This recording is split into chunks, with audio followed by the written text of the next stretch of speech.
Saudi अरब, America और Israel के बीच रिश्तों में एक नया मोड़ आ गया है।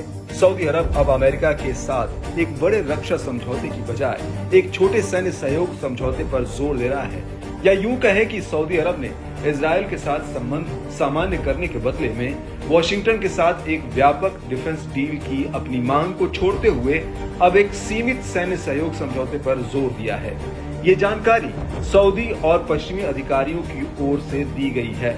इस बदलाव की वजह गाजा में इजराइल के भीषण हमलों को माना जा रहा है। गाजा में इजरायली हमले से पूरे मिडिल ईस्ट में बढ़ते जनाक्रोश के बीच क्राउन प्रिंस मोहम्मद बिन सलमान ने इजराइल को मान्यता देने के लिए कड़ी शर्तें दोबारा लगा दी हैं।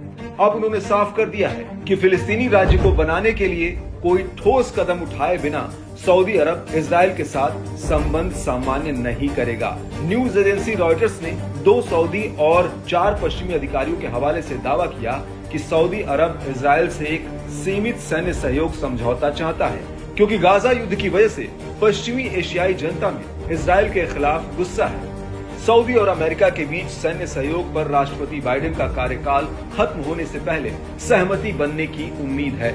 इस समझौते में संयुक्त सैन्य अभ्यास, रक्षा उद्योगों में साझेदारी और उन्नत तकनीकों में सऊदी निवेश को बढ़ावा देना शामिल है।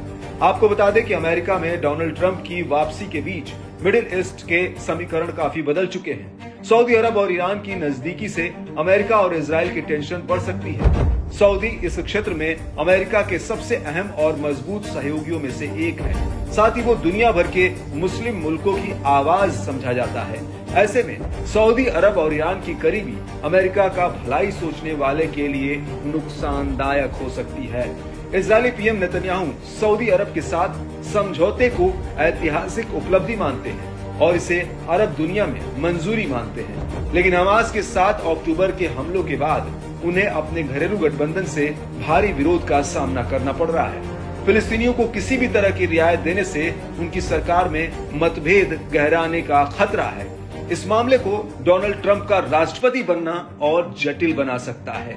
डोनाल्ड ट्रंप का सऊदी अरब के साथ करीबी रिश्ता है, लेकिन उनकी इजराइल फिलिस्तीनी संघर्ष को सुलझाने की योजना में फिलिस्तीनी देश का योगदान नहीं है। ऐसे में ट्रंप के सत्ता में आने के बाद सऊदी क्राउन प्रिंस मोहम्मद बिन सलमान के उनके साथ तालमेल बैठाने पर भी दुनिया की नजर रहेगी। बता दें कि ईरान और सऊदी अरब के बीच बीते करीब 1 दशक से तनाव का दौर जारी था, लेकिन पिछले साल मार्च में चीन के कारण दोनों देशों ने तल्खी भुलाकर आगे बढ़ने का फैसला किया और कूटनीतिक संबंध बहाल किए।